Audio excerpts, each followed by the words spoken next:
Okay, week 12 update. Sorry, I've been remiss a little bit, but I have been extremely busy. Sorry. I'll try to make up for it today by being extra insightful or something. Okay, week 12 in the books. One more week of the regular season. That means the playoff races are coming into greater and greater clarity. Well, we'll just start with the games. How about that? We'll start with bad examples in Brutta is working from top to bottom on your radio dial.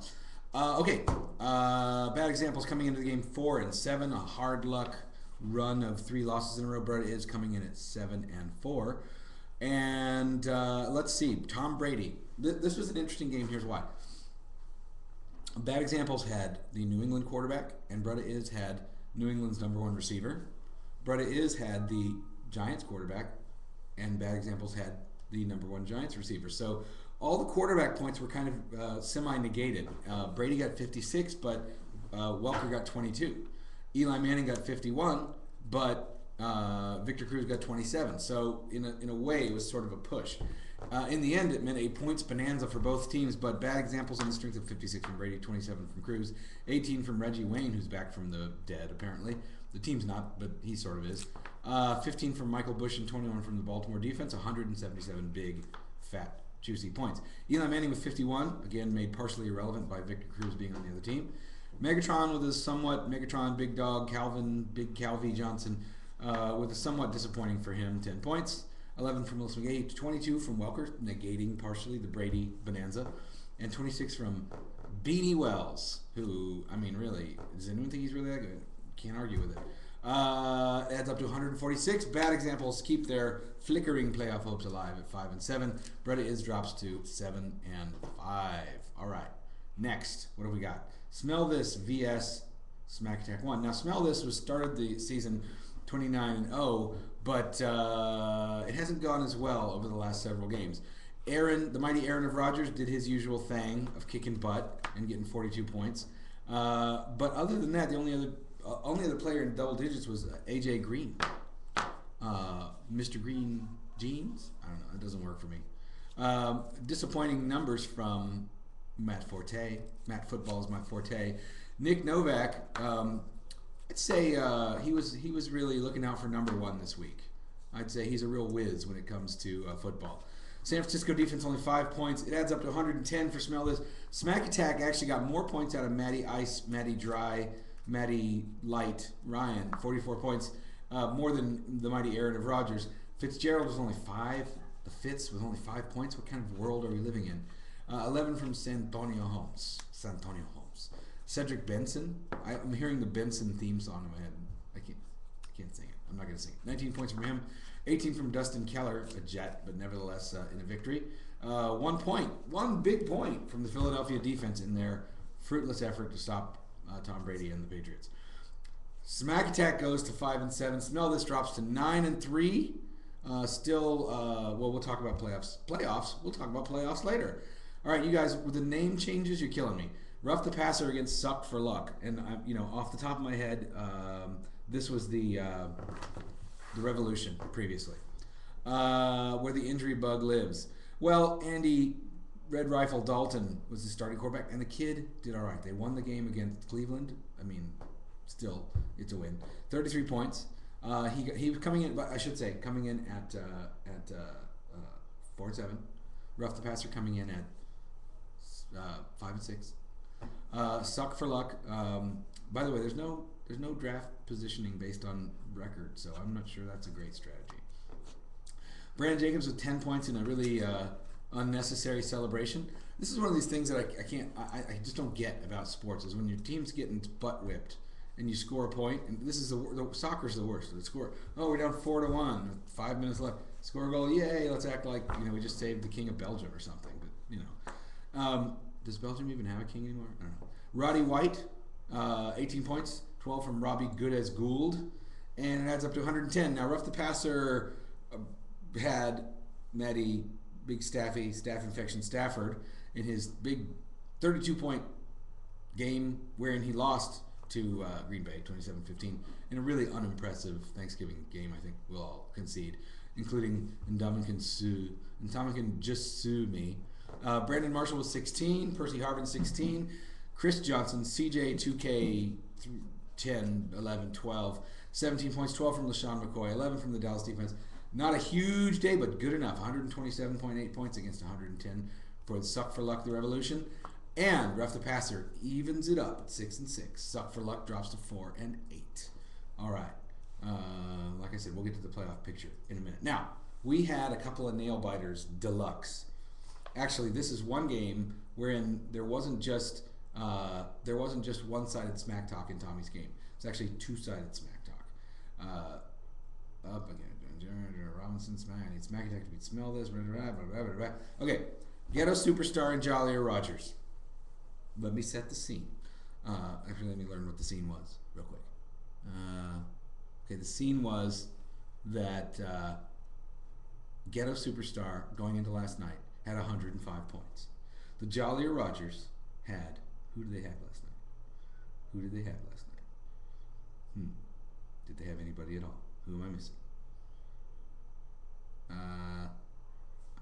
I'm blowing it, guys. Sorry, this isn't any fun to watch, I'm sure. Anyway, it ended up being 104.7 to 105. That's what it was.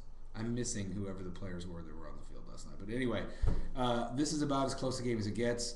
Jollier Rogers came up 0.3 of a point short. Can you believe that? Camera, don't call me Fig Newton with 32. If he had just had that one more lunge forward, it would have won. Laurent Robinson, I knew this guy was going to break out. I drafted him and I dumped him. 19 points. 2 from Jordy Nelson. 2 from Daniel Thomas. 6 from Peyton Hills. Oh, that was totally worth waiting for.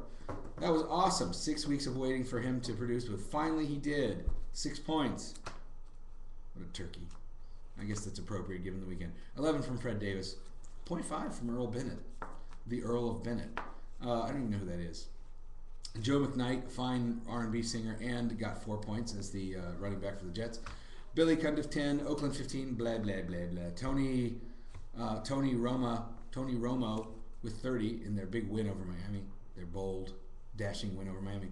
12 from DeMarco Murray. That guy's the steal of the year. Someone should get a medal. Ghetto Superstar should get a medal for him. Week 11 was not good to me. I lost my 2 RBs, Jackson and Peterson. There goes my fantasy playoffs. This is the whining of a guy who's 11 and 1. You know, Jimmy Graham. Now there's another nice pickup. 20 points. It all adds up to 105. 105. I gotta say. I mean, this is as close as they get. Except that we had actually another one that was just as close. It was DeBiz coming in at 4 and 7, and Ferocious Finnick coming in at 5 and 6. So somebody's gonna be eliminated or nearly eliminated in this game. So here's how this breaks down. DeBiz comes in. Carson Palmer gets his 28, not bad. 13 from Brandon Lloyd, 16 from MJD, just 1 from Nate Washington. I don't know who he is, so I guess I don't know why that surprises me. 16 from Houston defense. It adds up to 112.3. Last night, okay, coming into the game, Roethlisberger had 24, his usual, good football game, bad fantasy football game. 12 from Arian Foster. I'm going to call him the Master Race from now on. Arian, the Master Race Foster. Antonio Gates with 10. Gronk with 11.9. 12 from the Green Bay defense. It all came down to Lance Moore. Lance Moore projected to get 6.46 points. That's all. Jake was behind by a whopping 17 points. He needed 17.2 points to win. And Lance Moore, uncharacteristically, got 2 touchdowns and a whole bunch of other yards. 17.4 points. The Ferocious Finnick wins 112.6 to 112.3. How about that? Stat corrections are in play for both of those games. Unbelievable. It's the way this can go. Ball bounces one funny way, and the game goes one way, and another game goes the other way. All right, the last game, the one who knocks against Zap, Boff, Kapow. Let's see, 67 from I think what happened was the 67 points from Drew Brees pretty much settled Zap Boff Kapow's hash last night as it goes. I mean, that's just tough to overcome. I mean, I'm sure that Phil was thinking he stood a chance with Brees sitting there on his lineup. Plus he had Marquez Colston, so that added fuel to the fire. Drew was way behind going into last night, is what I'm saying, and he ended up winning by 13 points. So I think the story there is Brees. Marshawn Lynch with 19 points, though. That's helping. The one who knocks coming in at 4 and 7. Zap Boff Kapow also at 4 and 7, coming in. Gets 24 from Philip Rivers, who's really a lot more like Philip Rivers these days. What's with that guy? Plaxico, if you're not sure Plaxico's right for you, consult your doctor. Got 11 points. 20 for Johnny Knox, who sounds like a thief in an old-timey caper movie. Hey, I'm Johnny Knox. I'm going to steal all your gold. Ben Jarvis, Green Ellis, the law firm, gets 16 points. 13 from Greg Jennings. It adds up to 123.8, but you can't stop the bum rush, Holmes. That's all I'm saying. 67 from Breeze. That's going to pretty much do it most of the time. So the one who knocks goes to 5 and 7. Zap Boff Kapow drops to 4 and 8. Let's talk about playoffs. Playoffs. Here's how it looks. And I'm going to move over to week 13 so I can see what the head-to-heads are. All right. Ghetto Superstar, Smell This, and Brutta Is are all in the playoffs for sure. Ghetto Superstar has clinched everything. He's clinched division, clinched best record, clinched everything. Has not clinched most points, however. That's still possibly to be decided, although it appears that Drew is going to win there. Going down the list, Ferocious Finnick is in the driver's seat, but just by a hair in terms of points over Rough the Passer and Jollier Rogers, all at 6 and 6, but all within a real tight, like 30-point bunch. So 6 and 6. Somebody is let's see. So then going from there down, there's 2 5 and 7 teams. There's 3 5 and 7 teams. The one who knocks, Smack Attack, and Bad Examples. In that little matchup, Smack Attack is the least likely, if they win, to go through because the points are quite a bit lower. And Bad Examples has the third highest point total in the league, but leads that little pack of 3. It's all going to come down to which of those teams wins next week and if the points total changes all that much. So let's look at the head-to-heads. Bad Examples play Suck for Luck. Suck for Luck is eliminated from the playoffs at this point, but there you can always play spoiler.